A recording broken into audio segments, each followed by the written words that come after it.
구독자 여러분, 중심 잘 잡으며 살고 계십니까? 오늘은 몸의 기둥이면서 상하 좌우의 중심축 척추에 대해 이야기해 보려고 합니다. 많은 역할을 하는 만큼 문제도 많이 생기는 곳이 척추인데요. 척추에 문제가 생기면 근력이 줄어들고 통증에 시달리며 운동은커녕 외부 활동조차 어려지죠. 그럼 어떻게 되나요? 연쇄적인 악순환이 시작됩니다. 더 많은 근력 감소와 더 큰 통증 증가로 이어지게 되고요. 마침내 노인의 활동을 멈추게 하는 거죠. 척추에 발생할 수 있는 다양하고 복잡한 질병들은 사실 두 개의 범주를 묶입니다. 하나는 척추 부정렬이고요. 다른 하나는 골다공증입니다.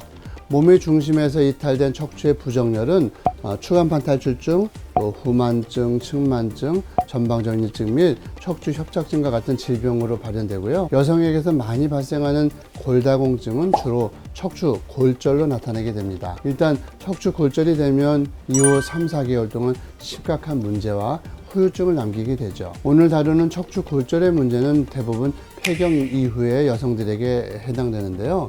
폐경 전 뼈에 영향을 미치는 에스트라디올이라고 하는 여성 호르몬이 유지될 때에는 그 골다공증 발생률이 낮은데요. 하지만 폐경 이후에는 이 호르몬이 급격히 감소하게 되고 골절이 발생할 가능성이 높아질 수 있습니다. 33개에서 35개의 마디를 가진 척추는 쌓아 올린 연탄과 같이 위의 척추보다 아래 척추가 훨씬 더 큰 무게를 감당하게 됩니다. 그래서 척추의 뼈는 아래로 내려갈수록 두껍고 크죠. 이 뼈들은 압력의 부하를 견디기 위한 작은 기둥을 골소주라고 하는데 이것들로 되어 있고요. 든든함을 유지하기 위해서 거기에 칼슘을 품고 있습니다. 그런데 뼈의 영양 상태가 약해지거나 호르몬의 변화가 심하게 진행되면 칼슘은 점점 빠져나가게 되고요.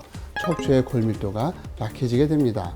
이 골밀도가 마이너스 1.5에서 2.4 구간에 있다면 골감소증이라고 부르고요. 마이너스 2.5에서 2.9가 되면 경도의 골다공증이 되고요. 마이너스 3.5 이상이 되면 중증 골다공증으로 분류됩니다. 특히 마이너스 4.0 이상이 되는 경우가 되면 극심한 골다공증이라서 재채기만 해도 골절이 되기 쉬운 상태가 됩니다. 한 번의 골절로 척추뼈가 주저앉게 되면 이어서 위아래 척추뼈들의 골절 가능성도 높아지겠죠. 주저앉은 뼈들이 중력 때문에 모양이 변하면서 몸이 점점 앞으로 숙여지게 되고요.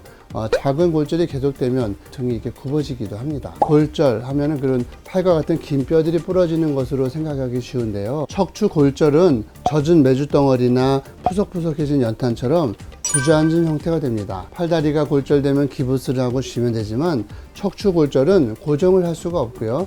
일상 내내 지속적으로 압력을 받게 되니까 회복이 어렵습니다. 그럼 어떻게 해야 노인의 척추 골절을 예방할 수 있을까요? 첫째, 1년에 한 번씩 골다공증 검사를 하는 것이 아주 중요합니다. 검사를 통해서 약한 골밀도를 가지고 있다면 골다공증 치료를 시작해야 합니다.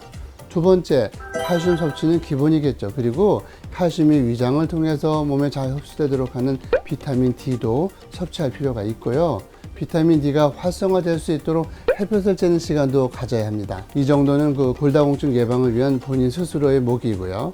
이미 골다공증 진단을 받으신 분들은 전문적인 골다공증 치료제의 도움을 받을 필요가 있는 거죠. 세 번째, 본인 스스로와 또 가족들의 섬세한 마음 씀씀이도 동반되어야 합니다. 중증 이상의 골다공증이 있는 노인들은 작은 충돌에도 척추 골절이 발생할 수 있거든요. 버스나 승용차를 타고 가다가 덜컹거리는 충격에도 골절이 발생할 수 있고, 또 작은 둔덕이나 미끄러운 곳에서 가볍게 엉덩방아를 찢는 경우에도 일어날 수 있습니다. 노인의 경우 하루 이틀이 지나도 아프다면 거의 대부분 골절이 되었을 수 있다는 민감한 예측이 필요합니다. 특히 여성의 경우 남편이나 가족들이 이런 위험성을 사전에 인식하고 있어야 합니다. 여성들은 가임기에 자녀들을 출산하게 된 경우 자신의 몸에 있는 칼슘의 상당 부분을 뱃속 아기에게 줌으로써 칼슘의 절대 영향이 부족되거든요.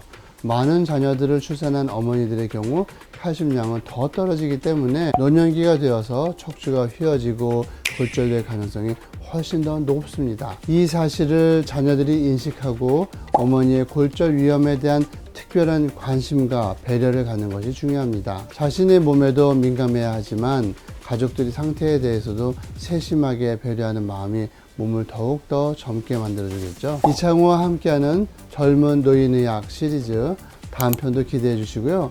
구독과 좋아요, 댓글, 알림 설정 잊지 마시고 다음 시간에 만나요.